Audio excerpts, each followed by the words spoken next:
एक बहुत ही hi fi profile वाला इंसान अपनी बीवी की हरकतों से बहुत परेशान हो गया था। उसका ये कहना था कि मेरी बीवी जब भी मुझे सेपरेशन एंग्जाइटी देती है, ये कहती है कि मैं घर छोड़ के चली जाऊंगी, तो मैं पागल हो जाता हूँ। मैं उसके लिए कुछ भी करता हूँ और कई बार तो वो जब मैं ऑफिस से आता हूँ तो वो घर पे नहीं होती है और उसको फ़ोन करने से पता लगता है कि वो घर छोड़ के चली गई है। और फिर मेरे को काफ़ी टाइम लगता है उसको ढूँढने में, और जब हम मिलते हैं तो फिर वो अपनी डिमांड्स रखती है। कभी शॉपिंग के लिए, कभी ज्वेलरी के लिए, कभी कुछ ना कुछ वो ऐसी डिमांड रखती है और मेरे पास कोई ऑप्शन नहीं होता जस्ट टू गिव इन। वो अपनी इस आदत से परेशान हो गया था। मैं इस बीवी को छोड़ भी नहीं सकता हूँ और जो वो हरकतें करती है मैं उसका रीज़न भी नहीं समझ पा रहा हूँ और मुझे पता नहीं लग रहा ये हो क्या रहा है और मैं इतना अनकंफर्टेबल क्यों हो जाता हूँ। थोड़े हम डिटेल में गए, उसकी बचपन की उससे बातें करी, तब पता लगा कि उसकी मदर जो है, जब वो छोटा था तो उसकी मदर उसके फादर को यही धमकियां दिया करती थी कि मैं घर छोड़ के चली जाऊंगी। और जब भी उसकी मदर घर छोड़ के जाती थी तो घर में खाना नहीं बनता था, बच्चे भी परेशान होते थे, हस्बैंड भी परेशान होते थे। और फिर इस इंसान के पिताजी मदर को मना के लाते थे और फिर उसकी पूरी देखभाल करते थे। उसको कभी सूट चाहिए, उसको कभी कुछ और चाहिए, उसको कुछ अलग से चीज़ चाहिए या उसको प्रॉपर्टी चाहिए, तो उसने अपने फादर को अपनी मदर के सामने बिल्कुल बाउ डाउन होते हुए देखा है और जो जो वो कहती थी वो सारी चीज़ें उनको प्रोवाइड करते हुए देखा है। तो उसी इम्प्रेशन को लेकर के ये बड़े हुए, इन्होंने बहुत अच्छा काम किया, बहुत अच्छी सर्विस इन्होंने ज्वाइन की, फाइनेंशियली बहुत अच्छे थे, सोशली रेपुटेशन बहुत अच्छी थी, नाम था। लेकिन अपनी बीवी की सेपरेशन एंग्जाइटी से जब भी वो ऐसा कुछ कहती थी, ये बिल्कुल पागल हो जाते थे। इन चीज़ों को समझना बहुत ज़रूरी है। उनके बचपन को लेकर के कुछ बातें हमने उनसे की थी, उनको उनका जो प्रेजेंट बिहेवियर है वो उनके बचपन से कैसे लिंक्ड है, वो जो बातें उनको हमने बताई थी। मैं चाहता हूँ आप लोगों को भी इसके बारे में अवेयरनेस होनी चाहिए। कहीं ना कहीं हो सकता है किसी को कुछ फ़ायदा हो जाएगा। जब भी बच्चा पैदा होता है अपनी मदर से अटैच होता है, राइट। जब थोड़ा सा बड़ा हो जाता है तो वो धीरे धीरे वो हरकतें करता है जिससे मदर को खुशी मिले। और मदर जब खुशी जाहिर करती है, बच्चा कोई भी हरकत करता है, आपने देखा होगा, बच्चे अगर पढ़ते हुए पाए जाएं, बच्चे अगर एग्ज़ाम में अच्छा करें, बच्चे अगर डिसिप्लिन रहें, बच्चे अगर कुछ खराब ना करें, कुछ ऐसी हरकतें होती हैं बच्चों के दिमाग में, ये बैठ जाती है कि अगर मैं कुछ करूँगा तभी मेरी माँ खुश होगी। अनकंडीशनल लव नहीं मिलता है।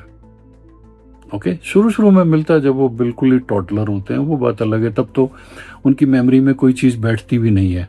लेकिन थोड़ी सी उम्र के बाद में फिर वो देखना शुरू कर देते हैं कि मदर को खुश करने के लिए मुझे कुछ करने की ज़रूरत है।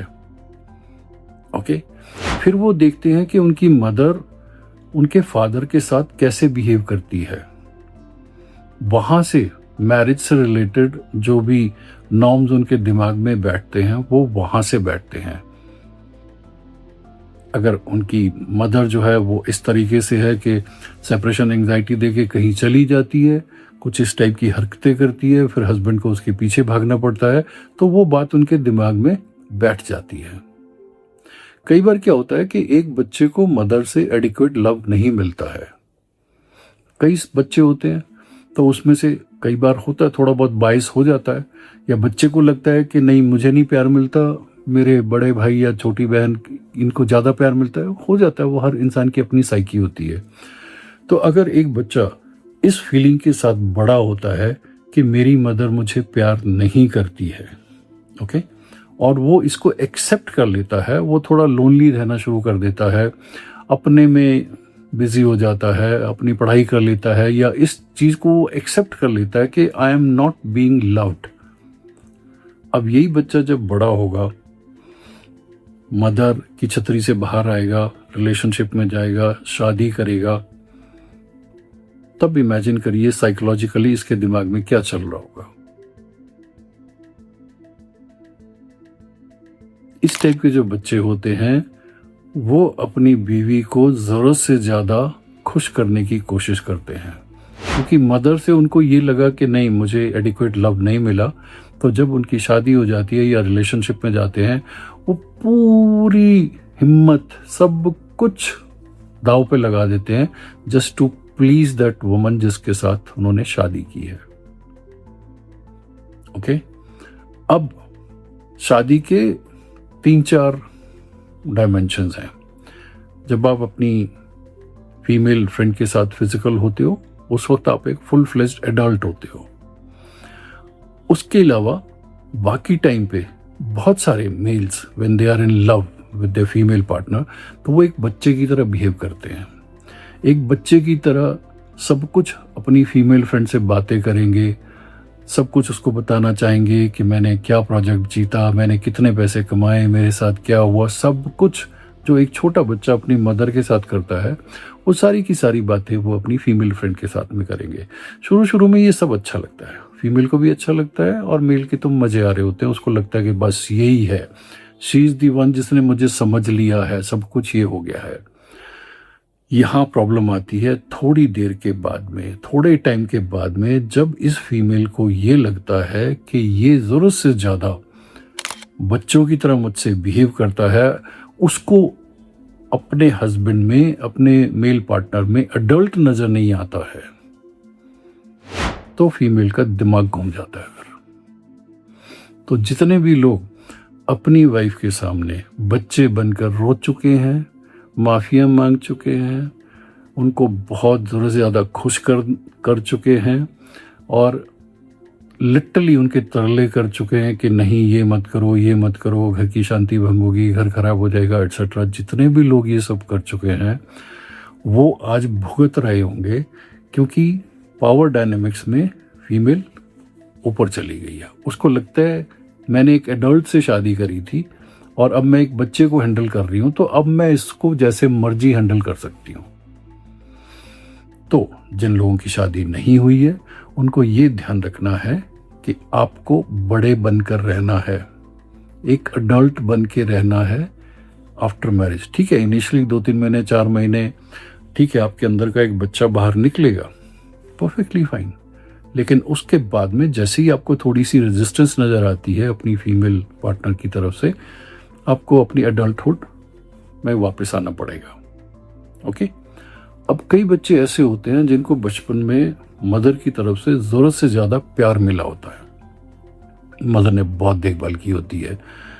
ऐसे बच्चे जब बड़े होकर रिलेशनशिप में जाते हैं तो वो वही चीज़ एक्सपेक्ट करते हैं अपनी फीमेल पार्टनर से।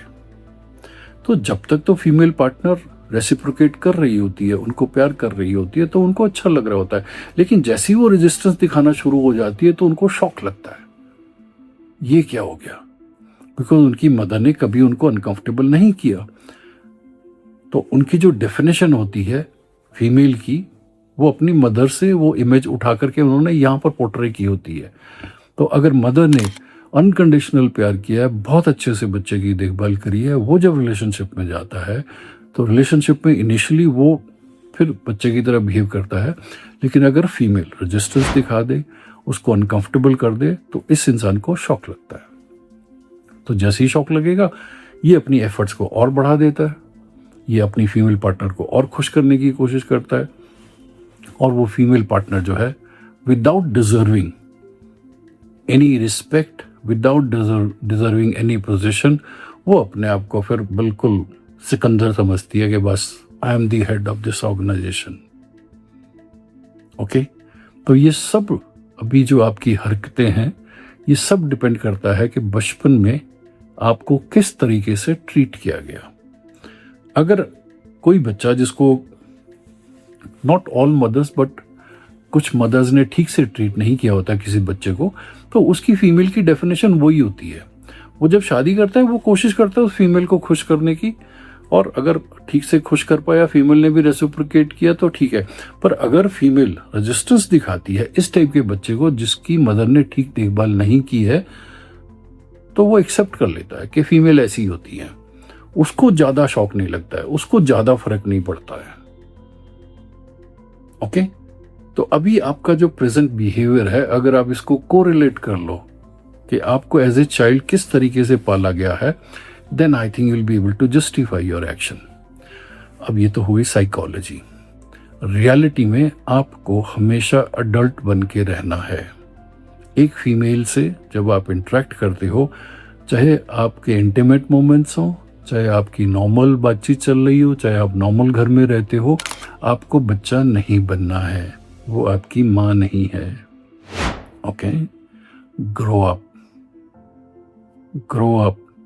अगर शुरू में ग्रो अप नहीं करोगे तो बाद में इतना पछताओगे कि मुश्किल हो जाएगी। ये जो भी टॉक्सिसिटी, नार्सिसिज्म, ये जो भी अंग्रेजी के शब्द आजकल हमारी भारतीय सभ्यता में डाले हुए हैं, इनकी वैसे ज़रूरत नहीं है।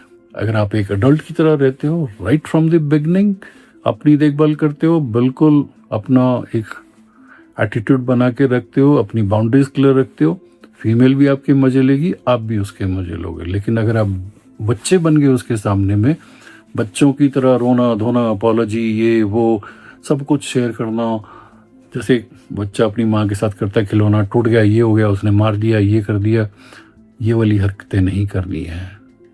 ओके, अगर आप ये हरकत नहीं करोगे, एक फीमेल के साथ में एक अडल्ट बन के रहोगे throughout the journey, she will respect you, she will love to be with you, she will not take you for granted. I hope इस वीडियो से आप समझ गए होंगे why certain males suffer in their life. I, as a psychologist, have more than 25 years of experience of dealing with this kind of situations with a lot of people. All category, छोटे किसी भी category के इंसान है, सबके साथ same situation चल रही है। मैक्सिमम प्रॉब्लम आ रही है जो लोग अब्रॉड चले गए।